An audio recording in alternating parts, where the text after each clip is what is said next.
പത്മ ലളിതാ സഹസ്രനാമം അടുത്ത വരികളിലേക്ക് കടക്കുന്നു. ഇന്ന് ഭുവനേശ്വരി സ്വരൂപത്തിന്റെ തത്വവും അമ്മ എങ്ങനെയാണ് ആ ഹരി ബ്രഹ്മദേവന്മാരും ദേവേന്ദ്രനാലും പൂജിക്കപ്പെടുന്നു എന്നുള്ള വരികളാണ്. പുരുഷാർത്ഥ പ്രദാപൂർണ ഭോഗിനി ഭുവനേശ്വരി. പുരുഷാർത്ഥം നമുക്കറിയാം, ധർമ്മ അർത്ഥ കാമ മോക്ഷങ്ങൾ. അങ്ങനെയുള്ള പുരുഷാർത്ഥ പുരുഷ അർത്ഥം എന്ന് പറയുന്നതിൽ തന്നെ മനസ്സിലാകും അതിൻ്റെ ഒരു മീനിങ് അതിനുള്ളിലുണ്ട്, ധർമാർത്ഥ കാമമോക്ഷം എന്ന് പറയുന്നതിൽ. അപ്പോൾ അങ്ങനെയുള്ള പുരുഷാർത്ഥ പൂർണ എന്നാണ്. പൂർണതയുള്ളത് ആരോ അത് പൂർണ. അമ്മയെയാണ് ഇവിടെ വിളിക്കുകയാണ്. പൂർണ ദീർഘത്തിലാണ്, അമ്മയെയാണ് വിളിക്കുന്നത്. അങ്ങനെയുള്ള പുരുഷാർത്ഥങ്ങളെല്ലാം ചേർത്ത് പ്രദാനം ചെയ്യുന്ന പൂർണവതിയായ ഭോഗിനിയായ ഭുവനേശ്വരിയെ. ഭോഗിനിയാണ് ഇവിടെ. സകല ഭോഗങ്ങളും എന്തൊക്കെ ഇനി മാനസികമായും ശാരീരികമായും ഭോഗങ്ങളെ കുറിച്ച് പറയാമോ ആ ഭോഗങ്ങളെല്ലാം ഇവിടെ ഈ നിമിഷം അമ്മ പ്രദാനം ചെയ്യുന്നു.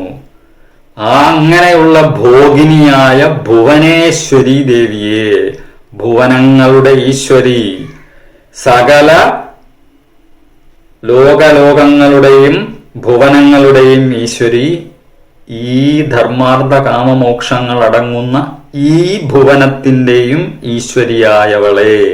അതുകൊണ്ടാണ് ഭോഗം നമ്മൾ ഒരു പാപമായിട്ട് ഒരിക്കലും ഒരു തന്ത്രത്തിലും പറയാത്തത്. കാരണം അമ്മയിലാണത്. അത് എപ്പോൾ എവിടെ എങ്ങനെ എന്നുള്ളതാണ് കാര്യം.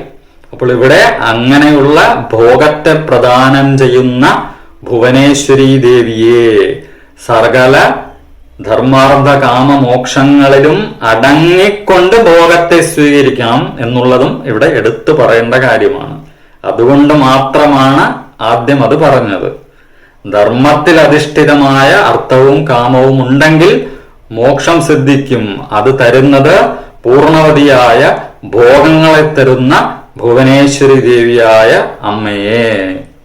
അംബിക അനാദിനിധന ഹരിബ്രഹ്മേന്ദ്ര സേവിത. അംബികയെ, അംബിക എന്നാൽ അറിയാം, ദേവിയെ വിളിക്കുകയാണ്. അംബ, അംബിക, സ അംബ എന്നെല്ലാം അംബയാണ്. അംബികയായ അനാദിനിധന. എന്തിനാണ് ഇവിടെ അംബിക എന്ന് പറയുന്നത്?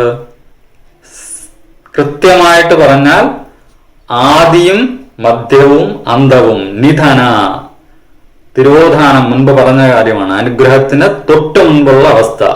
അനുഗ്രഹത്തിന് തൊട്ട് മുമ്പ്, അതായത് സൃഷ്ടി സ്ഥിതി സംഹാരം, അത് കഴിഞ്ഞ് തിരോധാനം, അത് കഴിഞ്ഞ അനുഗ്രഹം. അപ്പോൾ ഇവിടെ തിരോധാന അവസ്ഥയിലാണ് അംബികയെ എന്ന് വിളിച്ചിരിക്കുന്നത്. അപ്പോൾ അംബിക അനാദിനിധന. ആദി മധ്യാന്തം സംഭവിച്ച് കഴിയുമ്പോൾ നിധന, തിരോധാനം സംഭവിക്കണം. ആ അവസ്ഥയിൽ ഹരി ബ്രഹ്മേന്ദ്ര സേവിത.